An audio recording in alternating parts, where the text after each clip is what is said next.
तो चलिए स्टूडेंट, हम आ गए हैं पार्ट 10 में, जिसमें आज हम बात करने वाले एनिमल्स के बारे में, जो कि इम्पोर्टेंट क्वेश्चन हर साल पूछे जाते हैं।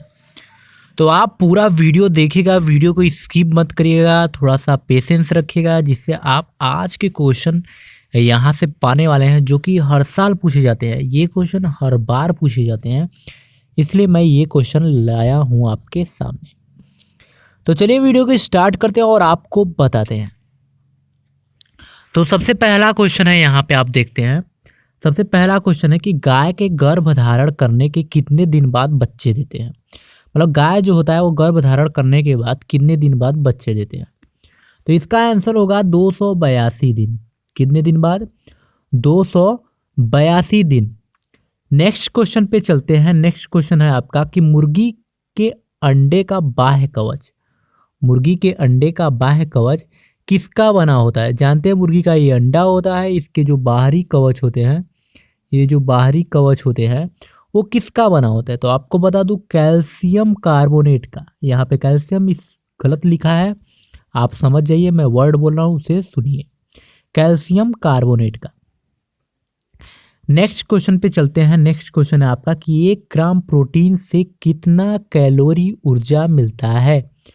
तो आपको बता दो, जो 1 ग्राम प्रोटीन होता है उससे कितना कैलोरी ऊर्जा मिलता है। तो आपको बता दूं, जो 1 ग्राम प्रोटीन होता है उससे आपका 5.65 कैलोरी, मतलब 5.65 कैलोरी ऊर्जा मिलती है। तो चलिए स्टूडेंट, नेक्स्ट क्वेश्चन पे चलते हैं, जो कि और इम्पोर्टेंट है।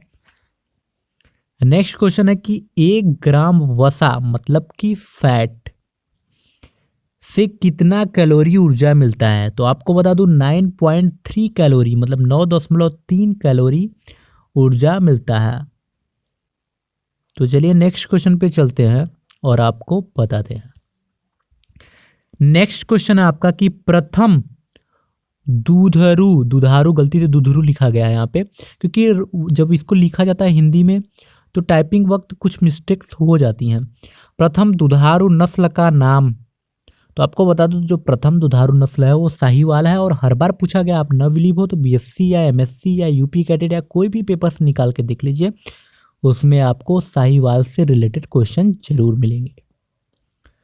तो चलिए नेक्स्ट क्वेश्चन पे चलते हैं। नेक्स्ट क्वेश्चन आपका कि विश्व में सर्वाधिक, जो विश्व में मतलब पूरी दुनिया में सर्वाधिक दूध देने वाला गाय, सर्वाधिक दूध देने वाला गाय की नस्ल कौन सी है। तो आपको बता दूं, उबरे ब्लाका।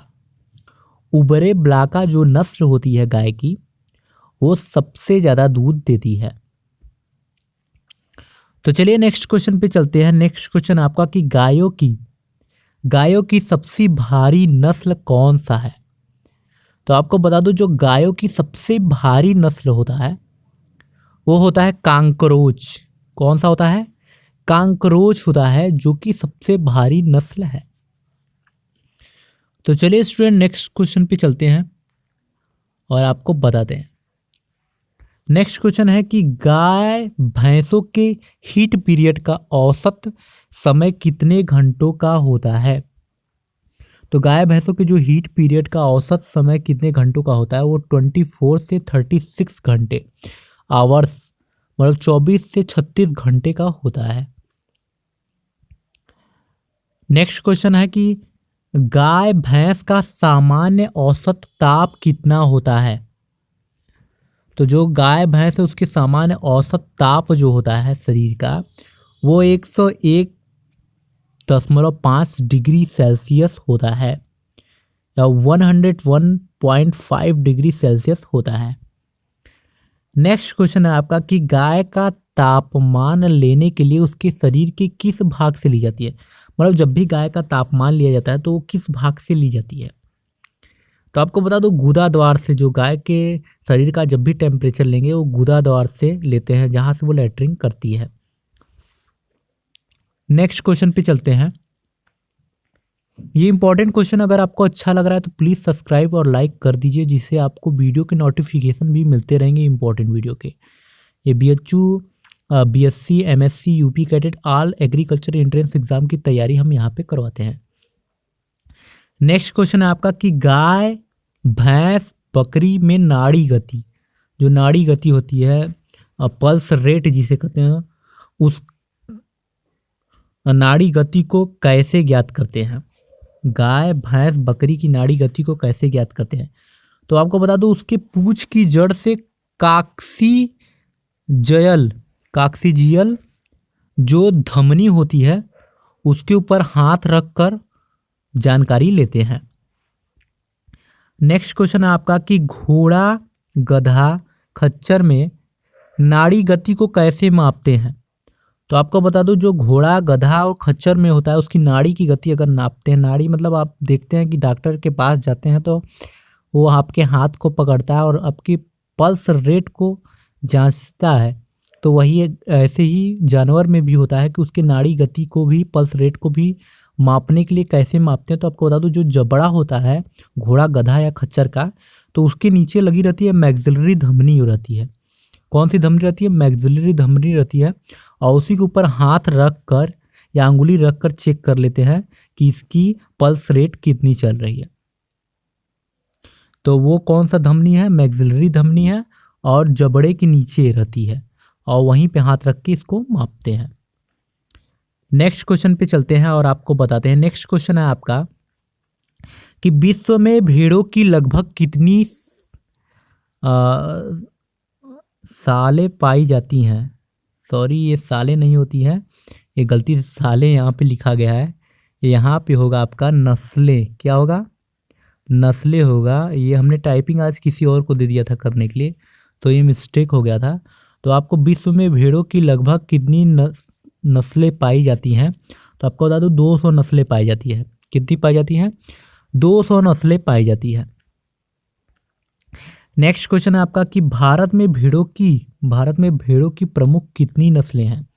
तो भारत में जो भेड़ों की प्रमुख नस्लें हैं वो 26 है। कितनी है? 26 मतलब 26 है। अगला नेक्स्ट पे चलते हैं। नेक्स्ट है आपका कि भारत में सबसे ऊंची नस्ल की भेड़, जो भारत में सबसे ऊंची नस्ल की भेड़ है वो नेलोरी। कौन सी होती है? नेलोरी होती है। तो स्टूडेंट नेक्स्ट क्वेश्चन पे चलते हैं। नेक्स्ट क्वेश्चन है कि भेड़ का औसत जीवन काल कितना होता है? जो भेड़ का होता है औसत जीवन काल वो होता है 10 से 12 वर्ष। कितना होता है? 10 से 12 वर्ष होता है जो भेड़ का औसत जीवन काल। नेक्स्ट क्वेश्चन पे चलते हैं और आपको बताते हैं। नेक्स्ट क्वेश्चन है कि भेड़ का गर्भकाल कितने दिन का होता है? तो आपको बता दूं, जो भेड़ का गर्भकाल होता है वो 150 दिन का होता है। कितने दिन का होता है भेड़ का गर्भकाल? 150 दिन का।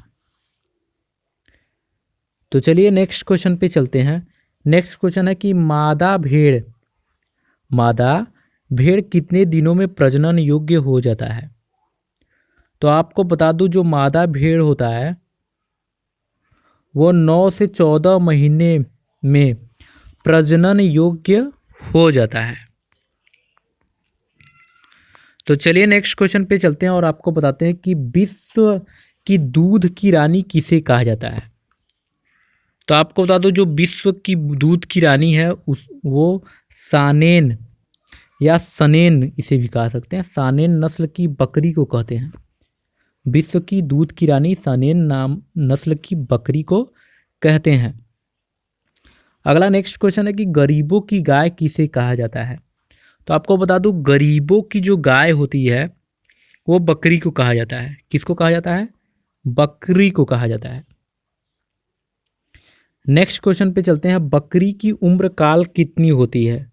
तो आपको बता दूं, जो बकरी की उम्र काल होती है वो 17 वर्ष होती है। कितनी होती है? 17 वर्ष होती है जो बकरी की उम्र काल होती है। नेक्स्ट क्वेश्चन पे चलते हैं और आपको बताते हैं कि गाय के मांस को क्या कहते हैं? तो आपको बता दूं, जो गाय का मांस होता है उसे कहते हैं बीफ। क्या कहते हैं? बीफ कहते हैं। वही भैंस, यहाँ भैंस हो गया है, भैंस के मांस को क्या कहते हैं? तो आपको बता दूं, भैंस के जो मांस होते हैं उसे बुफेन कहते हैं। क्या कहते हैं? बुफेन कहते हैं। नेक्स्ट क्वेश्चन की तरफ चलते हैं। लिखा है सूअर के समूह को क्या कहते हैं? जब सूअर का समूह रहता है तो उसे क्या कहते हैं? स्टॉक कहते हैं। क्या कहते हैं? स्टॉक। नेक्स्ट क्वेश्चन पे चलते हैं और आपको बताते हैं इम्पोर्टेंट क्वेश्चन। तो अगर भी नए हैं चैनल पे तो प्लीज़ सब्सक्राइब, लाइक, कमेंट्स जरूर करिएगा और शेयर जरूर कर दीजिएगा। नेक्स्ट पे चलते हैं, जानवर चराने वालों को क्या कहते हैं? तो आपको बता दूं, जो जानवर चराते हैं उन्हें कहा जाता है शेफर्ड। उन्हें क्या कहा जाता है? शेफर्ड कहते हैं जो जानवर चराते हैं। अगला नेक्स्ट क्वेश्चन पे चलते हैं, दूध दूहने वाले को क्या कहते हैं? तो दूध दूहने वाले को कहते हैं मिलकर। क्या कहते हैं? मिलकर कहते हैं दूध दूहने वालों को। नेक्स्ट क्वेश्चन पे चलते हैं। नेक्स्ट क्वेश्चन है आपको, जानवर काटने वाले को क्या कहते हैं? जो जानवर काटते हैं उन्हें क्या कहते हैं? तो आपको बता दूं, जो जानवर काटते हैं उन्हें कहते हैं गुचर। क्या कहते हैं? उन्हें गुचर कहते हैं। वो जानवर काटते हैं, या कहीं हमारे गांव में उसे कसाई कहते हैं या तो कुछ भी कहते होंगे, लेकिन अगर वैज्ञानिक तरीके से जाने तो वो गुचर कहा जाता है। नेक्स्ट क्वेश्चन पे चलते हैं कि भारतीय मुर्गी वर्ष में कितने अंडे देती है? तो आपकी जो भारतीय मुर्गी होती है वो वर्ष भर में, मतलब एक साल में 60 अंडे देती है। कितना अंडे देती है? 60 अंडे देती है। ये BHU में भी पेपर में पूछा गया है कई बार, 2008, 2009, 2012 में। अगला नेक्स्ट क्वेश्चन पे चलते हैं, सबसे ज़्यादा अंडा देने वाली मुर्गी। तो आपको बता दूं, वाइट लेड हॉर्न जो ऐसी मुर्गी है जो सबसे ज़्यादा अंडे देती है। नेक्स्ट क्वेश्चन पे चलते हैं और आपको बताते हैं। तो नेक्स्ट क्वेश्चन आपका कि मुर्गी पालन में प्रजनन क्या कहलाता है? मुर्गी पालन में प्रजनन ग्रीडिंग कहलाता है। मुर्गी पालन में प्रजनन ग्रीडिंग कहलाता है। अगला नेक्स्ट है कि मुर्गी की अंतर्राष्ट्रीय नस्ल कौन है? तो मुर्गी की अंतर्राष्ट्रीय नस्ल है जो ब्रह्मा। कौन सी होती है? ब्रह्मा नस्ल होती है, जो कि अंतर्राष्ट्रीय नस्ल होती है। अगला नेक्स्ट पे चलते हैं कि लड़ाई के लिए कौन सी मुर्गी की नस्ल पाली जाती है? तो आपको बता दूं, लड़ाई के लिए जो मुर्गी की नस्ल पाली जाती है वो होती है असील। कौन सी होती है? असील होती है। तो चलिए स्टूडेंट, नेक्स्ट क्वेश्चन जो कि बहुत ही इंपॉर्टेंट है और आप डेली के डोज में उसे लेते हैं और आपको मालूम चलना चाहिए कि वो उसका रेट कितना होता है, क्या है उसकी अंदर क्या क्या रहते हैं। तो आपको बता दूं, रसायन रूप से अंडे में मुख्य पदार्थ होता है। कौन कौन से पदार्थ पूछ सकता है पेपर में? तो जल होते हैं अंडे में, आपका 73.7% होता है। वही प्रोटीन अंडे में होता है 12.4, मतलब 12.4%। कार्बोहाइड्रेट की बात करें तो 0.8% होता है। वही वसा की बात करें तो 10.6% होता है। और नेक्स्ट खनिज की बात करें तो 1% होता है। और मैंने पहले ही बताया कि अंडे के जो ऊपरी कवर होते हैं वाइट कलर के, और उससे वो बना रहता है कैल्शियम कार्बोनेट के। ये भी क्वेश्चन हमने बता दिया है। तो जैसा कि स्टूडेंट आज हमने आपको सारे क्वेश्चन करा दिए जो एनिमल से रिलेटेड आते थे पेपर में। अब अगला नेक्स्ट क्वेश्चन आपका कराया जाएगा डेयरी के, जो कि कल आपको कराया जाएगा। अगर आप चैनल पे नए हैं तो प्लीज़ चैनल को सब्सक्राइब कर दीजिए और प्लीज़ इसे शेयर करिए। फेसबुक, इंस्टाग्राम या कहीं पे भी जहाँ पे भी शेयर कर सके वहाँ पे शेयर करिए। तो चलिए नेक्स्ट वीडियो में आपसे मिलेंगे, तब तक के लिए बहुत बहुत धन्यवाद। और प्लीज़ लाइक करिए, सब्सक्राइब करिए और कमेंट्स करके अपने क्वेश्चन एनी टाइम हमसे पूछ सकते हैं।